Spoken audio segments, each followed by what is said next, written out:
The warning beacons floated in the darkness of space like silent guardians watching over an invisible border. They had been there for so long that no living being in the galaxy remembered who placed them or when they first appeared. Each beacon transmitted the same message in 543 different languages, repeating endlessly across every known frequency. The message was simple and direct. Stay away from Terran space. Violators will be met with extreme force. No exceptions. No mercy.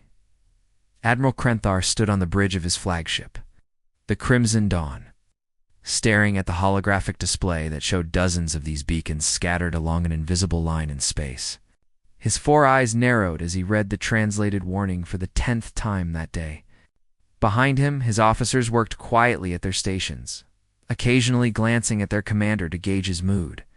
The Admiral was not known for his patience, and the discovery of these beacons had put him in a foul temper for the past 3 days. The Valkar Empire had spent the last 2 centuries expanding across the galaxy, absorbing smaller civilizations and claiming resource-rich star systems for themselves.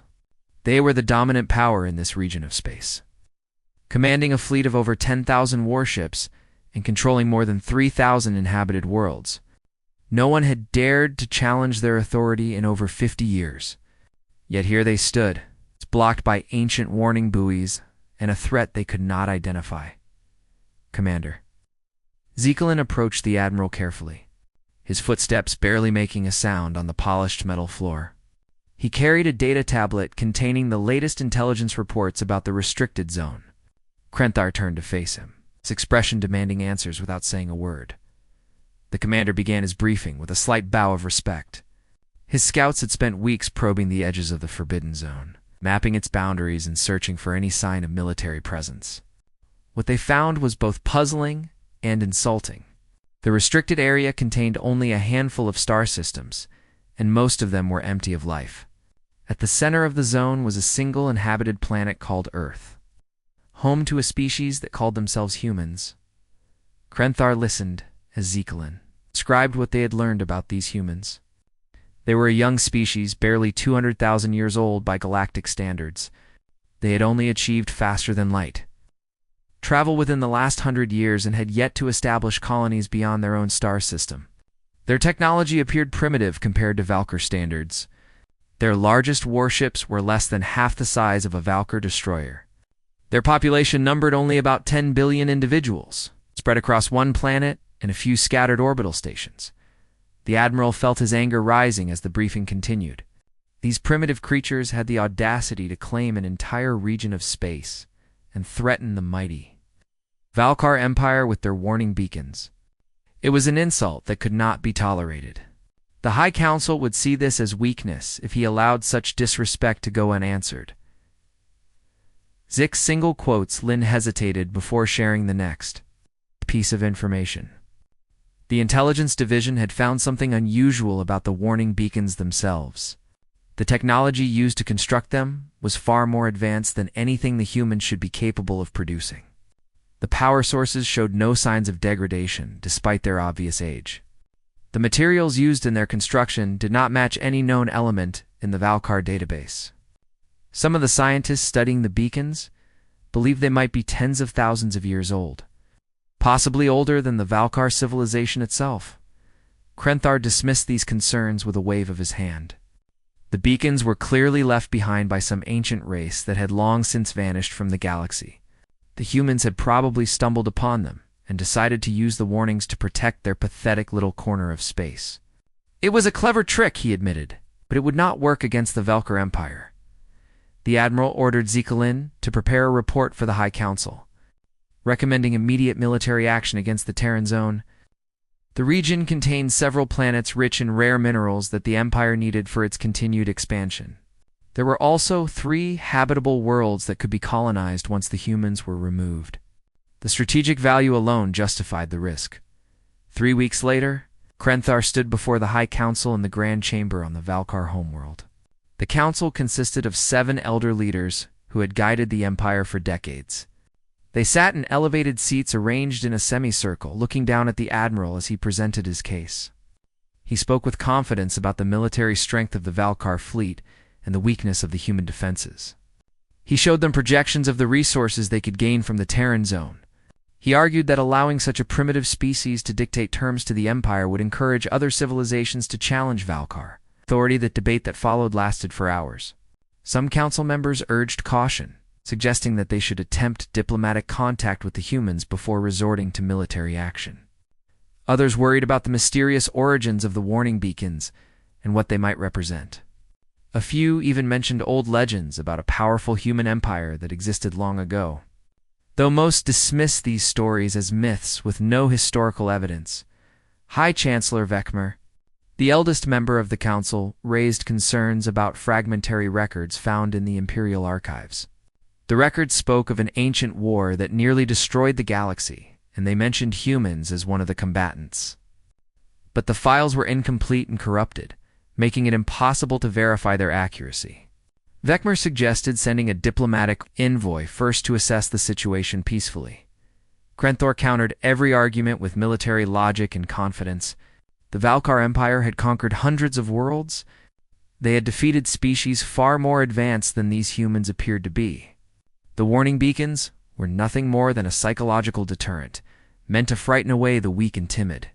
The Valkar were neither weak nor timid. After 6 hours of debate, the High Council voted. 4 members supported military action, 2 voted for diplomatic approach, and 1 abstained. Krenthar had won his authorization, but it came with conditions.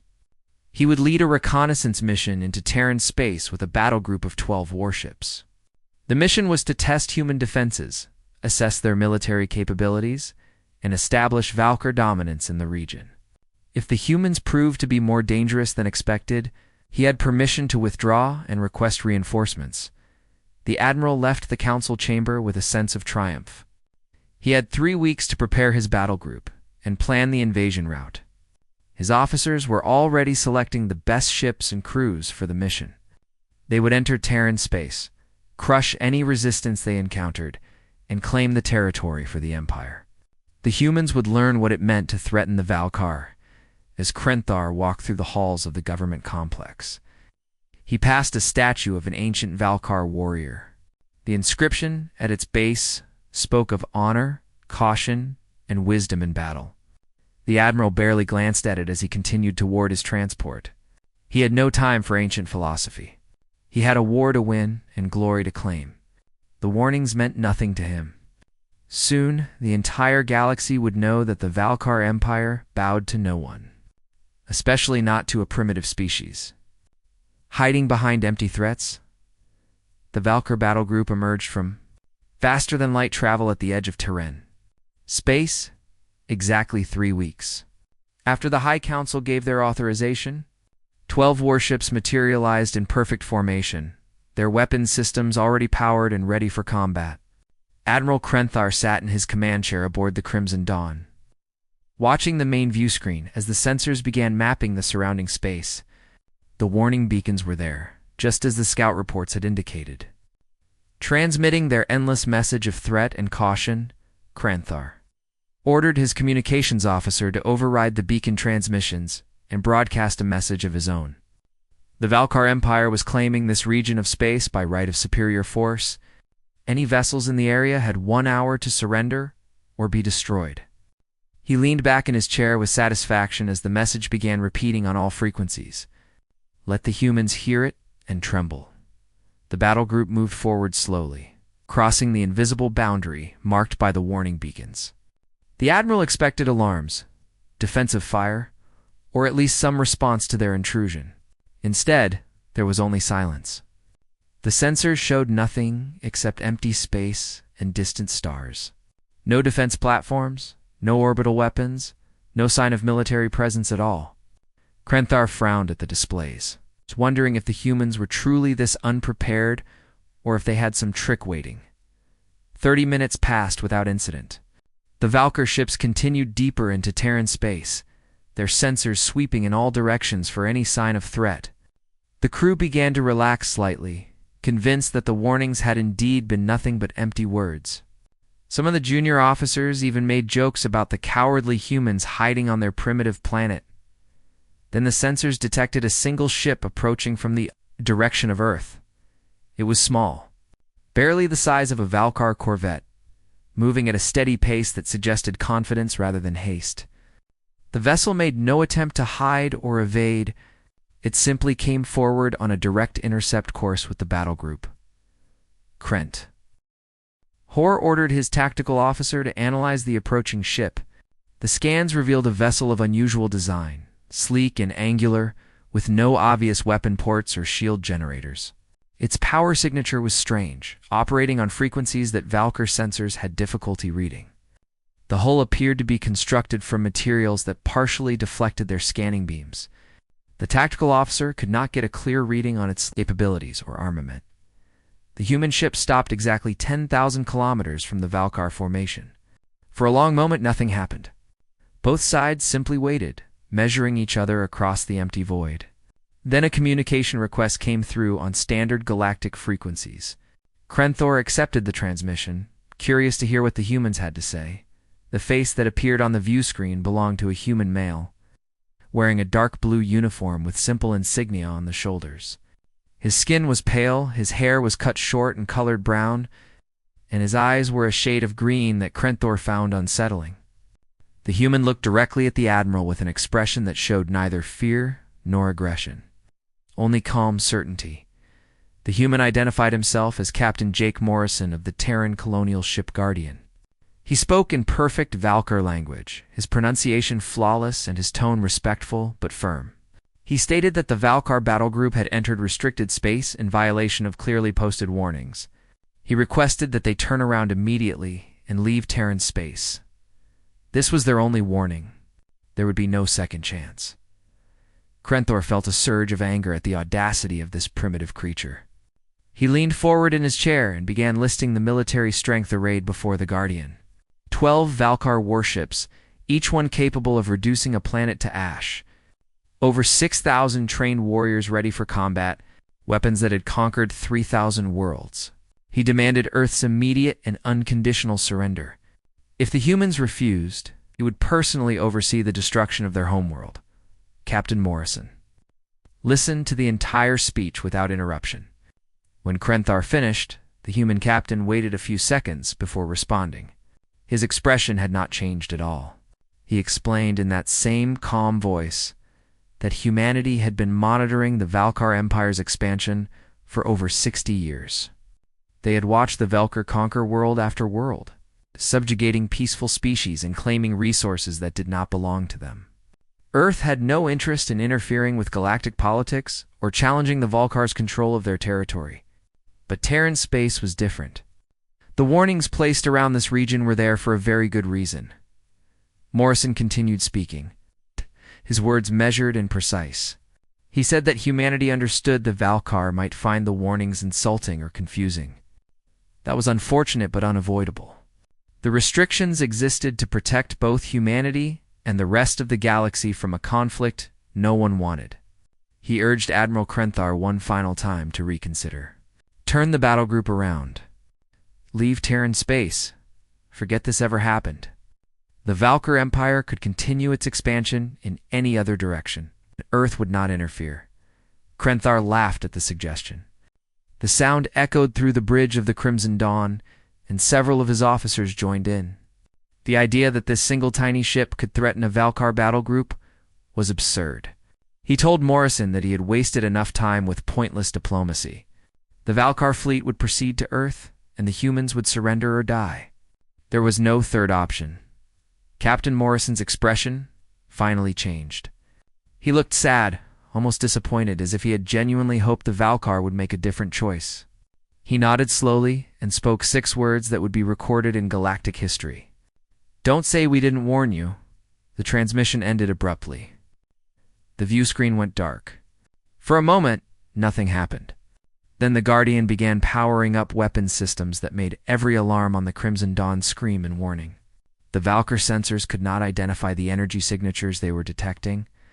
The power readings coming from the small human ship were impossible, exceeding anything in their database by orders of magnitude. Krenthor barely had time to order defensive maneuvers before the Guardian opened fire.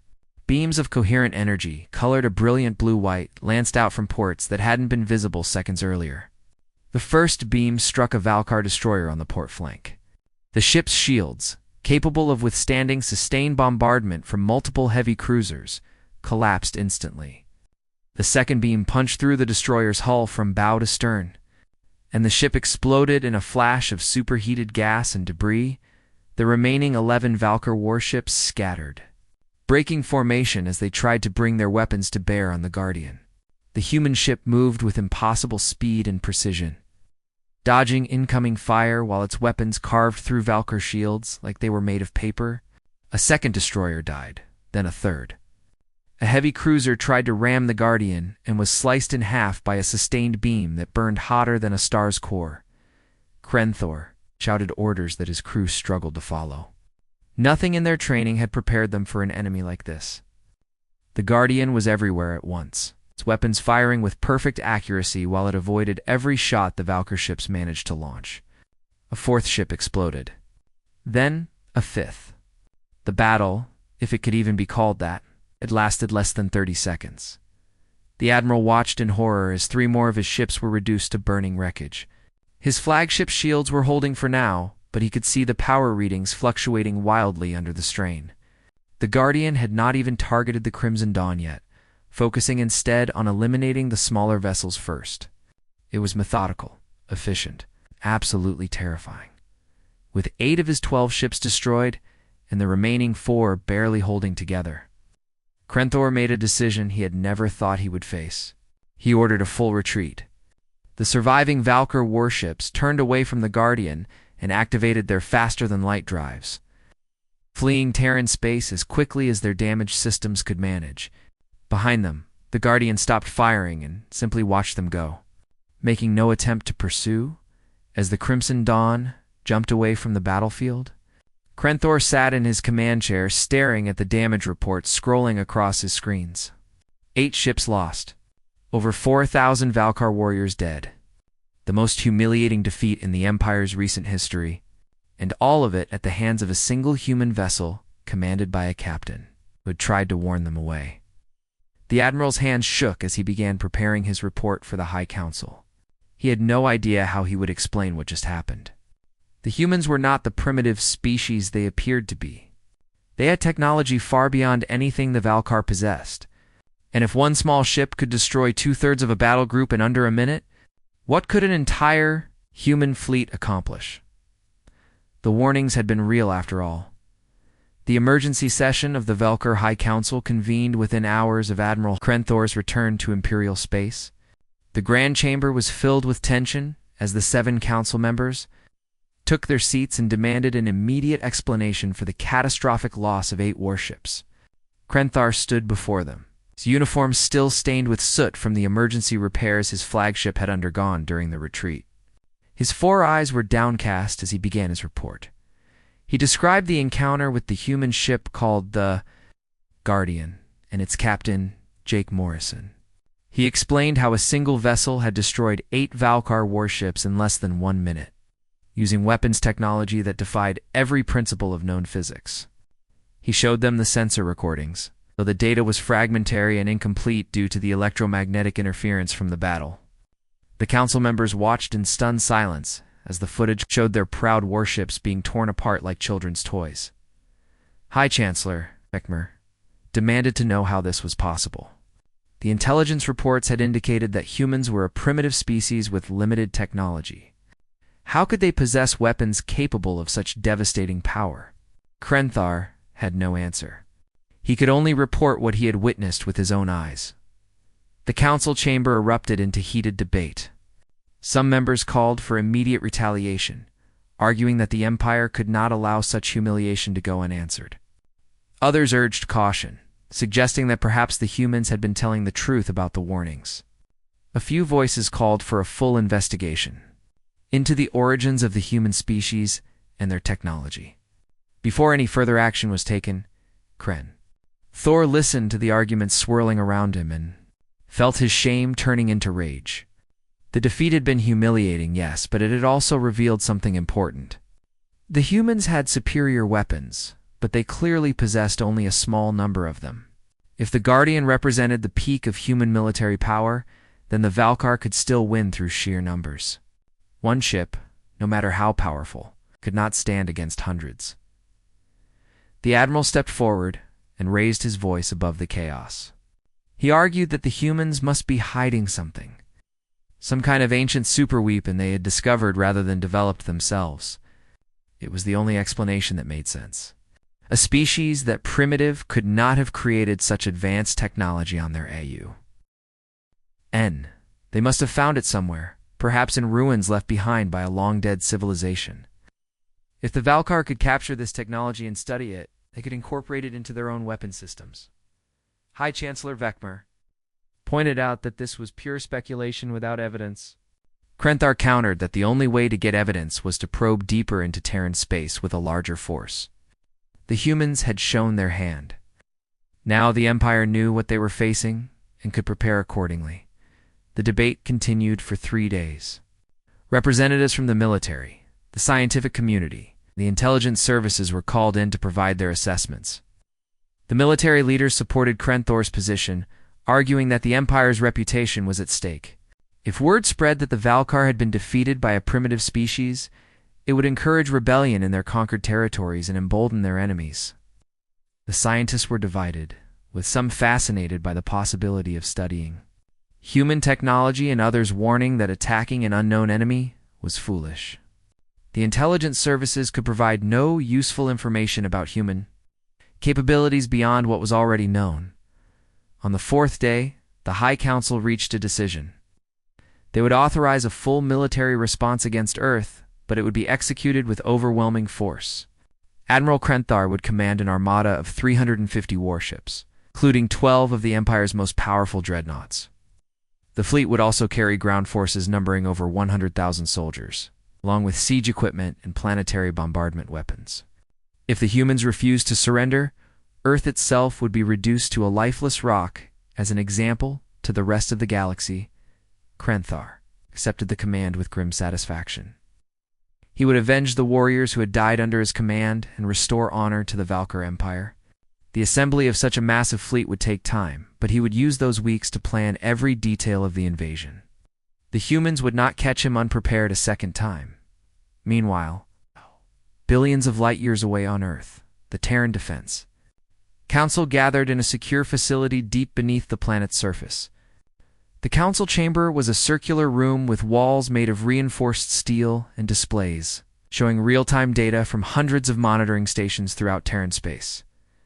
12 men and women sat around a curved table, their faces serious. As they reviewed the reports from Captain Morrison's encounter with the Valkar battle group, Colonel Lisa Hayes, a woman in her mid-40s with short black hair and sharp blue eyes, stood at the head of the table presenting the tactical analysis. She had served in the Terran Defense Forces for 23 years and had risen to become the head of strategic operations. Her voice was calm and professional as she described the Valkar Empire's military strength and their likely response to the defeat of their reconnaissance mission. The displays showed intelligence gathered over decades of quiet observation. The Valkar controlled 3,000 star systems and commanded a fleet of over 10,000 warships. Their ground forces numbered in the billions. They had subjugated dozens of species and had shown no mercy to those who resisted. Based on their past behavior patterns, Colonel Hayes predicted they would respond to the Guardian incident with overwhelming force, probably within the next 2 to 3 months. President Nathan Carter sat at the center of the council table, his hands folded in front of him as he listened to the briefing. He was a tall man in his 60s with gray hair and tired eyes that had seen too many difficult decisions. He had been elected to lead Earth's unified government 5 years earlier, during a time of relative peace. Now he faced the possibility of war with a galactic empire. The president asked if there was any chance of resolving this situation through diplomacy. Colonel Hayes shook her head. The Valkar Empire did not negotiate with species they considered inferior. Captain Morrison had given them every opportunity to walk away, and they had chosen violence. Now they would see that defeat as a challenge to their honor that could only be answered with more violence. Commander Ryan Webb, Earth's chief military strategist, spoke up from his seat near the end of the table. He was a younger man with red hair and a reputation for unconventional thinking. He pointed out that the Valkar did not know the full extent of human capabilities. The Guardian had revealed only a tiny fraction of Earth's defensive power. The Empire came back with a larger fleet. They would be in for an even bigger surprise. Dr. Sophie Grant raised her hand to speak. She was a civilian advisor, a historian who specialized in the study of galactic civilizations and their rise and fall. She was a small woman with brown skin and kind eyes that now showed deep concern. She warned the Council that once they revealed Earth's true military strength to the galaxy, there would be no going back. For thousands of years, humanity had remained hidden, allowing younger species to develop without interference. If they destroyed a Valkar armada, every civilization in the galaxy would know that humans were far more than they appeared to be. President Carter stood and walked to the wide window that overlooked an underground hangar. Through the transparent steel, he could see dozens of warships being prepared for deployment. They were sleek vessels that made the Guardian look primitive by comparison. Each one carried weapons that could crack a planet's crust or burn away a star's outer layers. Humanity had built them as insurance, hoping they would never be needed. Now it seemed that hope had been in vain. The president turned back to face the council. He asked for opinions around the table. Should they reveal themselves and risk changing the entire galactic order? Or should they find some other way to discourage the Valkar? Without showing their full strength, Colonel Hayes argued that half measures would only prolong the conflict. The Valkar needed to be shown definitively that Terran space was forbidden for a reason. Commander Webb agreed, adding that humanity had given the galaxy thousands of years to mature beyond constant warfare. But clearly the lesson had not been learned. Dr. Grant remained concerned about the long-term consequences, but acknowledged that Earth could not simply allow itself to be invaded. The debate continued for hours. Finally, President Carter made his decision. The Valkar wanted war. Humanity would give them war. But it would be a war designed to teach a lesson rather than to conquer. The Valkar fleet would be defeated decisively, and their leadership would be shown exactly why the warnings existed. Perhaps then, the galaxy would finally understand that some boundaries should not be crossed. The president gave the order to activate Earth's full defensive fleet.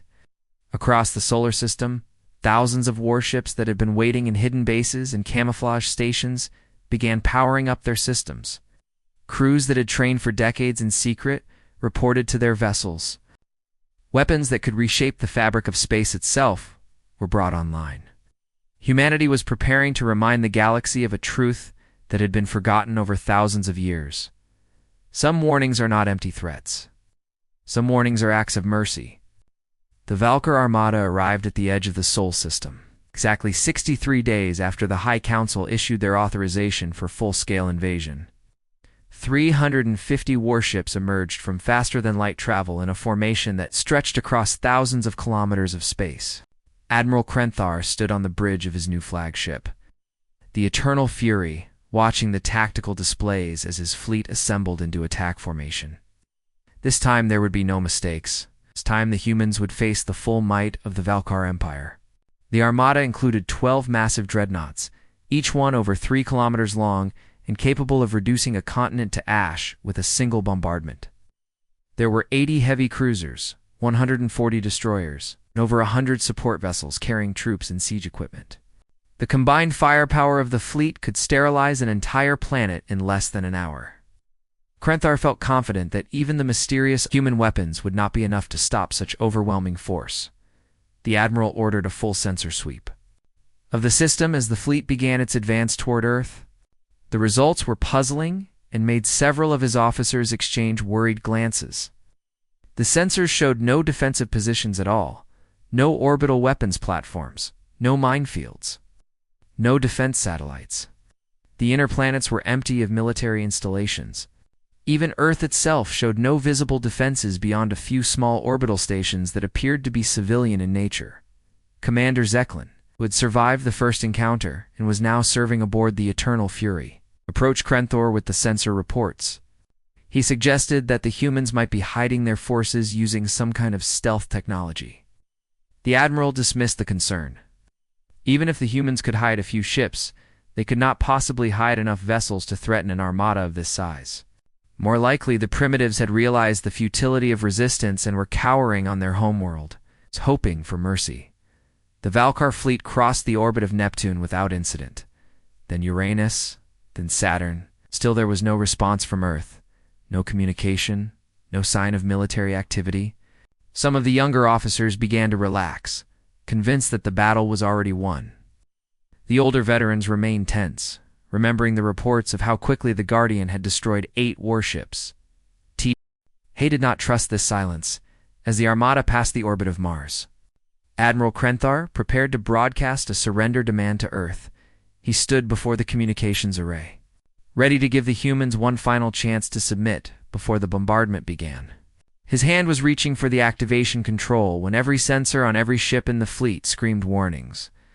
Simultaneously, space itself seemed to tear open around the Valkar Armada. Thousands of human warships materialized out of nowhere, appearing in perfect formation in a complete sphere surrounding the Valkar fleet. They had been there all along, hidden by technology so advanced that even active sensor sweeps at close range had failed to detect them. The human vessels were sleek and deadly, ranging in size from ships as small as the Guardian, 2 massive dreadnoughts that dwarfed even the largest Valkar battleships. Krenthar stared at the tactical display, in shock as the computer tried to count the enemy vessels. 5,000. 7,000. 10,000. The numbers kept climbing as more and more human ships revealed themselves. The Valkar Armada was not just outnumbered. They were surrounded, outgunned, and completely trapped. A communication signal came through on all frequencies. The face that appeared on every view screen in the Valkar fleet belonged to a human male wearing a uniform of deep blue with gold insignia on the shoulders.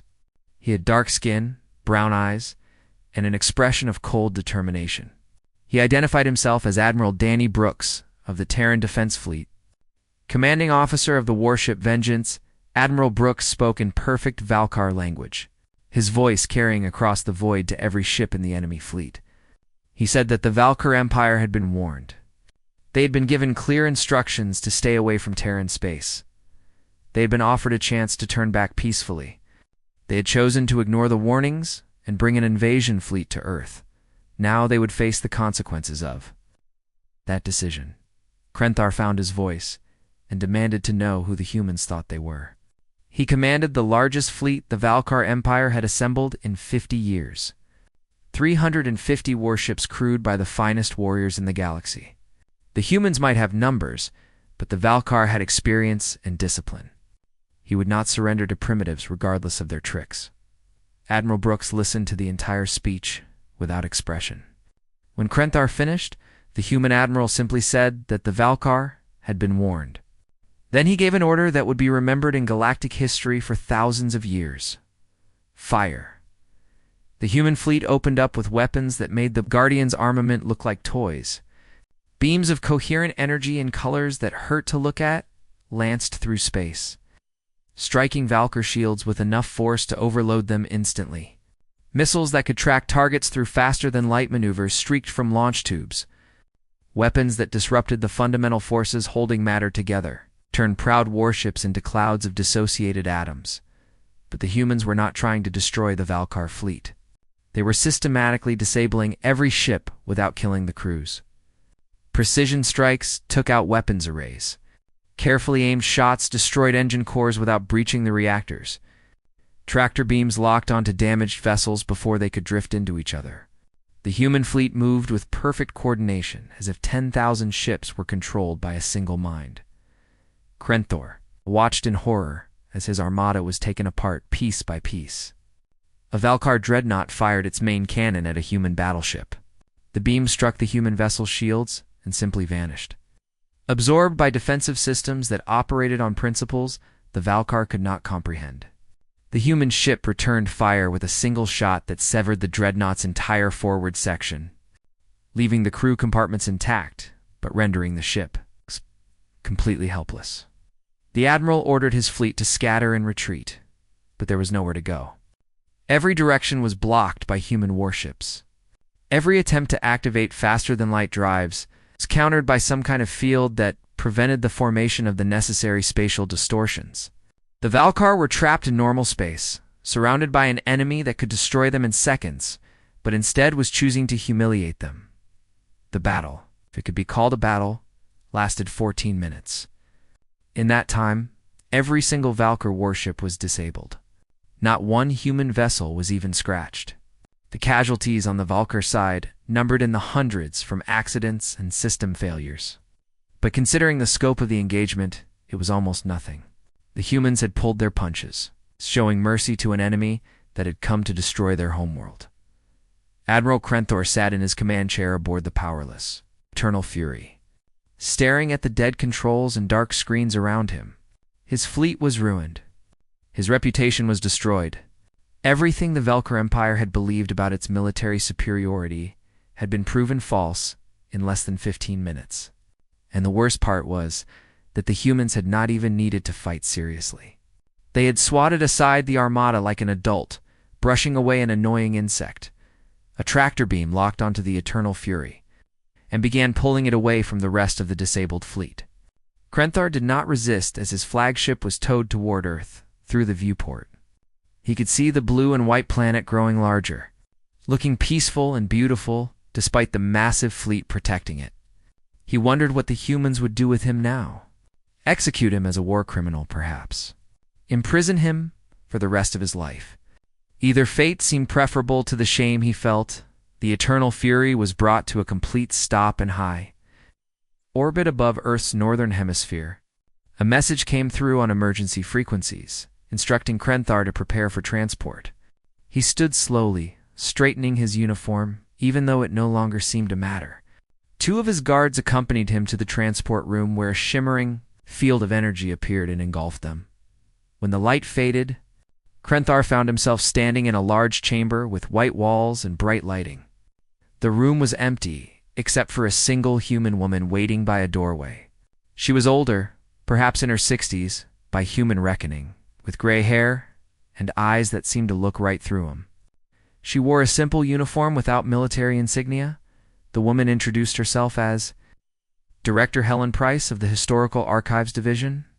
She said that Admiral Krenthor had questions about why Terran space was forbidden, about why the humans possessed such advanced technology, about why the warnings existed in the first place.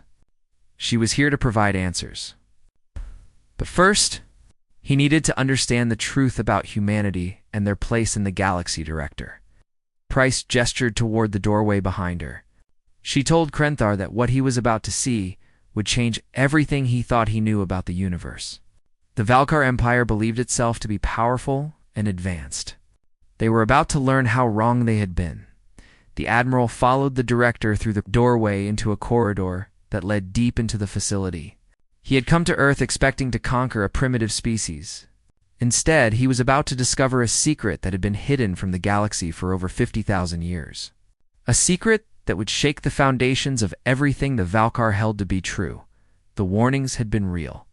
The humans had been protecting everyone, not just themselves. And Admiral Krenthar was about to learn exactly what they had been protecting the galaxy from. Director Helen Price led Admiral Krenthar through a series of corridors deep beneath the surface of Earth. The walls were made of materials the Valkyr Admiral did not recognize, and the lighting came from sources he could not identify. Everything about this facility spoke of technology far beyond what his empire possessed. His guards had been left behind at the entrance, and he walked alone with the human woman, who moved with the confidence of someone completely unafraid of her prisoner. They descended in an elevator that dropped for what felt like several minutes. Krenthar tried to calculate the depth, but gave up after losing count. When the doors finally opened, they stepped into a massive chamber that took his breath away. The room was circular and enormous, easily a kilometer across, with a domed ceiling that displayed images of stars and galaxies. In the center of the chamber stood a cylindrical device that hummed with barely contained power. Director Price walked to a control panel near the cylinder and activated a display. Holographic images appeared in the air around them, showing star charts and historical records. She began speaking in a quiet voice that somehow carried clearly through the vast space. She told Krenthar that what he was about to learn was known to very few beings in the current galaxy. The truth had been hidden for over 50,000 years. Buried in archives and protected by layers of secrecy, the first image showed a map of the galaxy as it had existed long ago. Thousands of star systems were marked in blue, forming a vast empire that covered nearly half of all known space. Director Price explained that this had been the Terran Empire, a human civilization that had risen to dominate the galaxy through a combination of advanced technology and strategic brilliance. Humanity had not been conquerors by nature, but when they had been threatened, they had proven to be exceptionally good at war. Krenthar stared at the map in disbelief. The territory shown was larger than the Valkar Empire by a factor of hundreds. He asked how this was possible. The humans he had encountered seemed to be confined to a single planet. Director Price smiled sadly and told him to be patient. The story was long and complicated. It needed to be told completely. The holographic display changed to show other species, civilizations that Krenthar did not recognize. Director Price explained that 50,000 years ago, the galaxy had been very different. There had been dozens of spacefaring species, each controlling their own territories and resources. Humanity had been one among many, neither the strongest nor the weakest. They had traded with other species, shared technology, and generally tried to coexist peacefully. But peace had not lasted. A coalition of 7 powerful species had formed an alliance with the goal of dominating the entire galaxy. They had seen humanity's growing influence as a threat, and had decided to eliminate it before it became too strong. The coalition had assembled an armada numbering in the millions and had attacked human space without warning or provocation. The display showed images of the war that followed. Entire star systems burning. Planets reduced to lifeless rocks. Space battles involving fleets so large they blocked out the stars. Director Price's voice became heavy with sorrow as she described the casualties. Billions of humans had died in the first year of the war. The coalition had been ruthless, targeting civilian populations and destroying colony worlds. But humanity had not surrendered. Instead, they had done what humans did best when pushed to the edge of extinction. They had adapted. They had innovated. They had turned their entire civilization into a war machine and had begun pushing back against impossible odds. The Terran Empire had developed weapons that could crack planets, shields that could withstand the heat of stars, and ships that could cross the galaxy in hours instead of months. Krenthar watched the historical records play out before him. He saw human fleets engaging coalition armadas in battles that dwarfed anything in Valkar history. He saw superweapons that made his empire's most devastating bombs look like fireworks. He saw the tide of the war slowly turning as humanity's technological advantage grew with each passing year. The war had lasted for 200 years. By the end, 4 of the 7 coalition species had been completely wiped out, their homeworlds destroyed and their populations extinct. The remaining 3 had sued for peace, offering unconditional surrender to the Terran Empire. Humanity had won. But the victory had come at a terrible cost. Director Price paused the display and turned to face Krenthar directly. She explained that the war had nearly destroyed the entire galaxy. Hundreds of species had been caught in the crossfire. Thousands of worlds had been rendered uninhabitable. The scars of that ancient conflict could still be found if one knew where to look. Dead zones in space where nothing could survive. Abandoned systems where ruins spoke of civilizations that no longer existed. The Admiral asked what had happened after the war ended. Director Price reactivated the display, showing the galaxy in the aftermath of the conflict. She explained that humanity had stood at a crossroads. They controlled half the galaxy and possessed technology that made them essentially unstoppable. They could have built an eternal empire, ruling over all other species and enforcing their will through superior force, but they had chosen differently. The human leaders of that era had looked at what the war had cost and had decided that such a conflict must never happen again. They had realized that their very existence, their overwhelming military power, made other species afraid. Fear led to aggression, and aggression led to war. The cycle would repeat endlessly unless humanity removed themselves from the equation. So they had made an extraordinary decision. The Terran Empire would withdraw from the galaxy completely. They would abandon their colonies and recall their fleets. They would seal off their core territory and place warning beacons at the boundaries. They would give the younger species time to grow and develop without the shadow of human dominance hanging over them. It was an act of mercy on a scale that the galaxy had never seen before or since. Director Price showed Krenthar images of the Great Withdrawal. Thousands of human worlds being evacuated, massive fleets returning to the Sol system. The construction of the warning beacons and the defensive systems that would protect Terran space for millennia to come. The humans had hoped that, given enough time, the galaxy would mature beyond the need for conquest and war. They had hoped that younger species would learn to coexist peacefully. The Admiral felt something like shame, burning in his chest as he realized what the director was telling him. The Valkyr Empire, which he had thought of as the pinnacle of galactic civilization, was just the latest in a long line of aggressive species that had failed to learn the lessons of history. The warnings around Terran space were not meant to threaten. They were meant to protect both humanity and everyone else from repeating the mistakes of the past. Director Price explained that every few thousand years, species like the Valkyr arose. They conquered their neighbors, built powerful fleets, and eventually encountered the warning beacons. Most turned back, heeding the warnings and choosing to expand in other directions. A few, driven by pride or greed or simple stupidity, chose to ignore the warnings and enter Terran space. Those species learned the hard way that some boundaries existed for very good reasons. Krenthar asked what would happen to him and his fleet now. Director Price told him that the disabled Valkyr ships were already being repaired by human engineering teams. The crews would be fed and given medical attention. No one would be executed or imprisoned. Within a few weeks, the entire armada would be released and allowed to return to Valkyr space. The Admiral could not understand this mercy. His empire had come to destroy Earth. They had threatened humanity's homeworld. By all rights, the humans should execute him and scatter his fleet across the void. Director Price shook her head and explained that humanity had seen enough death to last 1,000,000 lifetimes. They did not kill unless there was no other choice. The Valkyr had been defeated and humiliated, but they had also been given a gift. They had been shown the truth. What they did with that knowledge was up to them, she told Krenthar. That he would be returned to his flagship and sent home with a message for the Valkyr High Council. The message was simple. Update your star charts. Mark Terran space as absolutely forbidden territory. Spread the word to every species you encounter. The warnings are not empty threats. They are acts of mercy from a civilization that chose peace over domination. Respect the boundaries, and humanity will never interfere with your empire. Cross them again. The consequences will be far worse than a disabled fleet. Director Price led Krenthar back to the transport chamber. Before he left, she gave him one final piece of information. The fleet he had encountered defending Earth.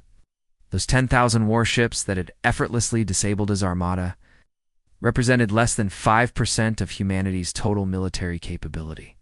The rest remained hidden, waiting in bases scattered throughout the Sol system and beyond. If the Valkyr, or any other species, ever seriously threatened Earth, the full might of the Terran defense fleet would be unleashed. And if that happened, the ancient war that nearly destroyed the galaxy would seem small by comparison. The transport beam activated and Krenthar found himself back aboard the Eternal Fury. His ship's systems were fully functional, paired by human technology in a matter of hours. His crew was unharmed and waiting for his orders. Around him, the rest of the Valkyr armada was also restored and ready for the journey home. Admiral Krenthar sat in his command chair, thought about everything he had learned. The Valkyr Empire, which he had served with pride his entire life, was nothing compared to what humanity had been and could be again. The power they possessed, the mercy they showed, the wisdom of their long isolation, all of it painted a picture of a species far beyond what he had imagined possible. He gave the order to begin the journey, back to Valkyr space. As his fleet departed from Earth's orbit, he watched the blue planet growing smaller on the view screen. Somewhere down there, billions of humans lived their lives in peace, protected by weapons that could reshape the galaxy and guided by leaders who chose not to use that power. 3 weeks later, Admiral Krenthar stood before the Valkyr High Council once again. This time he did not speak with pride or confidence. He spoke with the weight of knowledge and the burden of responsibility. He told them everything he had learned. He showed them the records Director Price had given him. He delivered Earth's message word for word. The council chamber was silent when he finished. High Chancellor Vekmer was the first to speak. He asked if Krenthar was certain about what he had seen. The Admiral nodded. He had never been more certain of anything in his life. The humans were not primitive. They were not weak. They were the most dangerous species in the galaxy, made even more dangerous by their restraint. The High Council voted unanimously to update every star chart in the Empire. Terran space was marked as forbidden territory with the highest possible warning level. Orders went out to every fleet commander and colonial governor. Under no circumstances was anyone to approach the boundaries of human space. The warnings were to be taken absolutely seriously, but the Council did more than that. They began spreading the word to other species throughout the galaxy. The truth about humanity and the ancient war was shared, not as a threat, but as a cautionary tale.